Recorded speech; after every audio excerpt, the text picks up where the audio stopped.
So, ladies and gentlemen, on this show, you know me as an optimist, right? I'm very excited for the future. I truly believe that President Donald Trump is at the perfect time, in a perfect position, placed there by God Himself to drain the swamp, to arrest all the crooks, to clean up DC. I believe in Butler, Pennsylvania. God saved Donald Trump for such a time as this.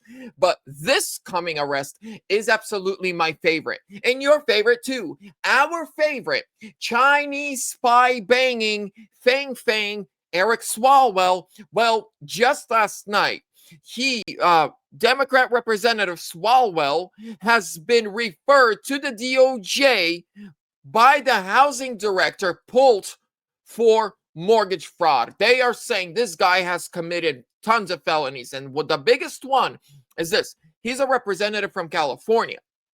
Guess what? He doesn't even have an address in California. He owns no property in California. He doesn't live in California. That right there is a Class C felony. Ladies and gentlemen, smash that thumbs up, subscribe, leave me a comment. Where are you tuning in from today? Listen to this. And then we'll come back to it because I don't want to run out of time on your Swalwell. So the president, the Justice Department and others are going after Swalwell, just like Tish James and others, that have these fraudulent mortgages and, fraudulent bank statements and defrauding banks for lower interest rates. And he's making a case he's president's number one enemy and they're coming after him. We said yesterday on the show, with Mike Davis, I had Natalie was sitting as a co-host yesterday. Why are we not going after Fang Fang? I mean, the bigger problem with Swalwell is not his mortgage. That's I'm sure something that people will get to the bottom of, but that he was, open information to the Chinese Communist Party. He was honeypotted. And you've done some research on all of this. What do you got you got a brilliant article up on Gateway Pundit. What do you got, sir?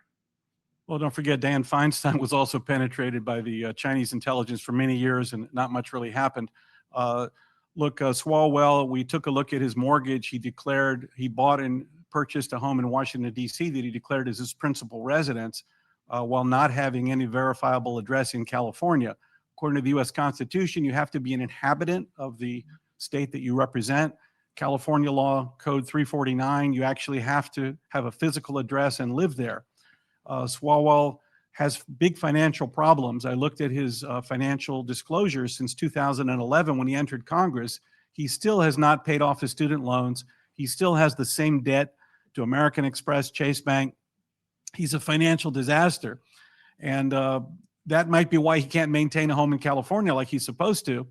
And in today's article, I wrote about how his 2010 divorce, him and his wife were exchanging and bickering over can openers and salad tossers and plates, clearly because he didn't have any money. So even though he's made $174,000 a year in Congress, he's never paid off any debt.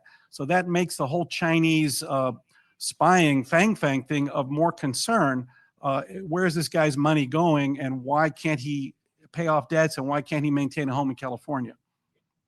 Just give the audience a minute on the Fang Fang situation. Why is that something that China hawks and people that are anti-CCP, like Natalie Winters, War Room, Bannon, others, continue to harp on? Why do people harp on the Fang Fang situation? What's such a big deal about it?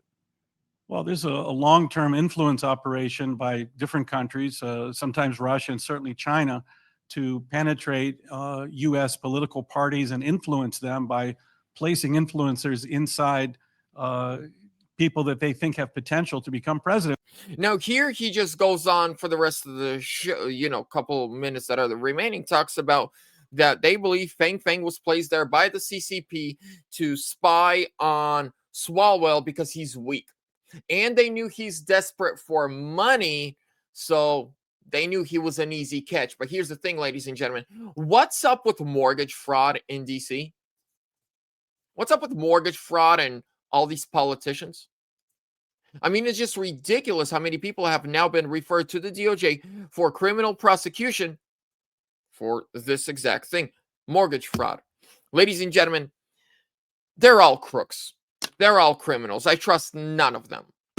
They should all be in prison. Subscribe. God bless you. I will keep you updated on everything happening. See you soon.